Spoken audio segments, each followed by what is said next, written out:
Over the past couple of weeks, I have been thinking about the future of my channel and the direction I would like to take it in.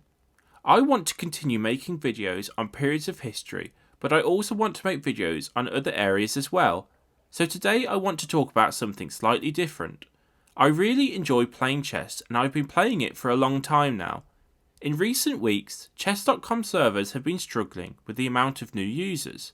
This honestly came as a bit of a shock to me, as I initially couldn't figure out why all of a sudden chess.com was experiencing such a high number of new players. So I have decided to base this video on the rise in chess popularity.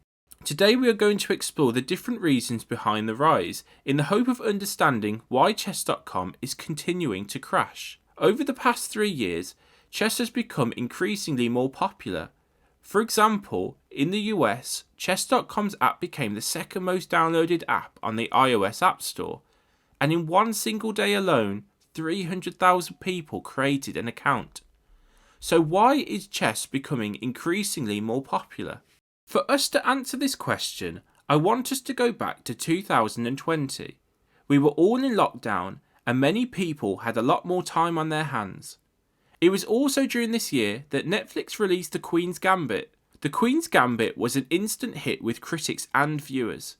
I won't delve too much into the show in case you haven't seen it yet, but just to give a quick overview, The Queen's Gambit centres around the character of Beth Harmon. At a very young age, Beth realises that she has a natural talent for chess. Not only is Beth naturally talented, she's also obsessed with the game. As the show goes on, we watch Beth's rise in the chess world. The story is expertly told, and I think shows a great depiction of the ups and downs chess can have on a player. Chess is definitely at the forefront of this story, but the show is so much more than that. At times, I was so engrossed in the story that I would forget that it was completely fictional. If you haven't seen it yet, I would highly recommend you watch it.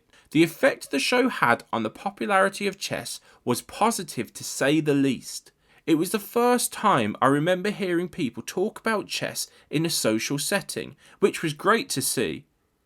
While at university, most of the players I have met in recent years started playing because of the show. In fact, it has got to the point now where I just assume that someone has learnt to play chess because of the Queen's Gambit. Without the show, I don't believe that the popularity of chess we have now would have been the same.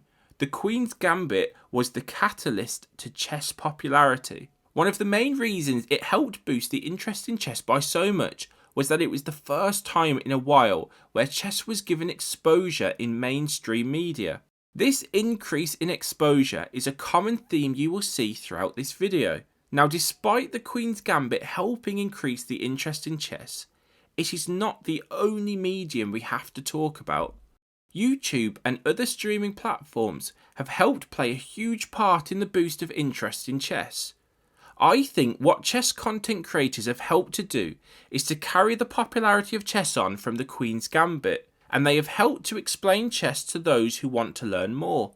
There are many chess creators out there, and I couldn't possibly name them all, but just to give a few examples, there is Gotham Chess, Hikaru Nakamura, Agat Mator and ChessBase India. The interesting thing about all of these channels is that they all offer something different. It shows the many different ways in which chess can be taught and discussed. The one thing that they all have in common is just how hard they work. Each channel produces exceptional videos, and I would highly recommend them to anyone watching. To give an example, ChessBase India has great content showing the live games played between top chess players.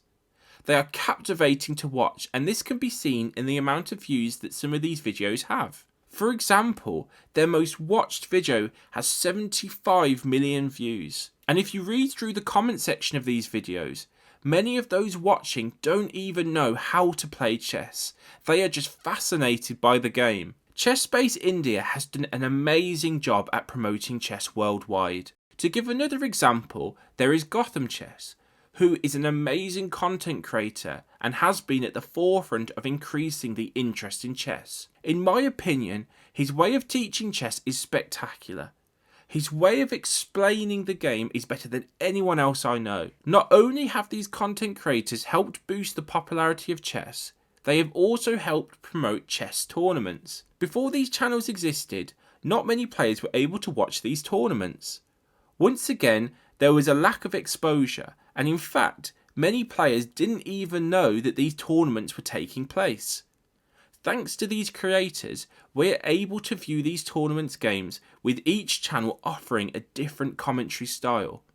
On top of this, these creators create in-depth recaps of what happened. This has given people access to these tournaments, and I think this has helped people gain a bigger interest in chess. Chess YouTubers have helped with the increase in chess popularity, and without these channels, the chess boom may have dropped off from the initial interest shown by the Queen's Gambit. They've also given players a community that didn't exist a few years ago. As an avid chess player, I'm grateful to all of these channels for helping spread the game of chess to as many people as possible. And I believe that they are one of the main driving forces behind the boost in users on chess.com. There is, however, still one more area we need to discuss. The last thing I want to talk about is the progression of chess tournaments over the last few years. When I was a young chess player, I knew very little about any major tournaments. Over the last couple of years, the increase in exposure to these tournaments has really helped get more people interested in chess. There are so many different channels you can watch, and each one offers a different commentary style. Thanks to this exposure, it becomes so much easier now to look through or watch tournament games, leading to players getting a better understanding of the game of chess. As a result, chess has become so much more accessible. Tournaments have also developed, with chess.com hosting a number of more casual tournaments, which has further helped introduce new people to chess. The first of these tournaments was PogChamps. PogChamps was a series of online chess tournaments that were hosted by chess.com and were streamed live on Twitch, with the first tournament being held in 2020. What made this tournament so different was that it consisted of internet personalities, many of which were primarily Twitch streamers. The tournament was a great way of promoting chess to these streamers' viewers, many of which would have had very little exposure to chess. I also believe it helps to see popular people play chess, as it normalises the game and makes it more mainstream. It was also interesting to see beginners and intermediate players play chess. I believe it really helped viewers connect with the players more. PogChamps was very successful and exceeded what chess.com thought the viewer count would be. I personally really enjoyed watching it. For me, it showed a more fun side to chess, and I really hope they bring PogChamps back in the future. Luckily, this was not the only fun tournament streamed over the past couple of years. On December the 11th, 2022, Ludwig, who is a very successful internet personality, held a chess boxing tournament known as the Mogul Chess Boxing Championship. Personally, I was very interested in this tournament, as I have heard a lot about chess boxing before, but I have never really seen much of it. It was one of the most entertaining chess tournaments I have ever watched, and it was great to see a different variation of chess. The tournament was a huge success, with the venue itself being at full capacity, which shocked me, especially when you consider how some YouTube events have gone in the past. To add to this, it also broke Ludwig's streaming record, with the peak viewership being at around 300,000. Last time I checked the video on Ludwig's channel, there were 3.7 million views. I hope that this is just the beginning for these chess boxing events, as I believe it really helped boost the interest in chess. I don't think it comes as any surprise to see that the spike in chess accounts on chess.com seems to happen not long after this event. I also believe that the Mogul Chess Boxing Championship helped change the perception some have had towards chess. I believe that future chess boxing events have the potential to push chess into the mainstream due to the entertainment value. I believe that these events, along with chess content creators, have helped build upon the initial interest in chess seen after the Queen's Gambit.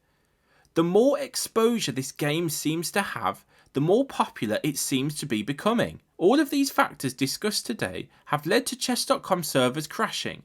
The rise in chess popularity seems to be continuing to grow each day. The popularity of chess can be seen on YouTube pages such as Wired, where some of the most viewed videos in recent months have been those featuring Gotham Chess.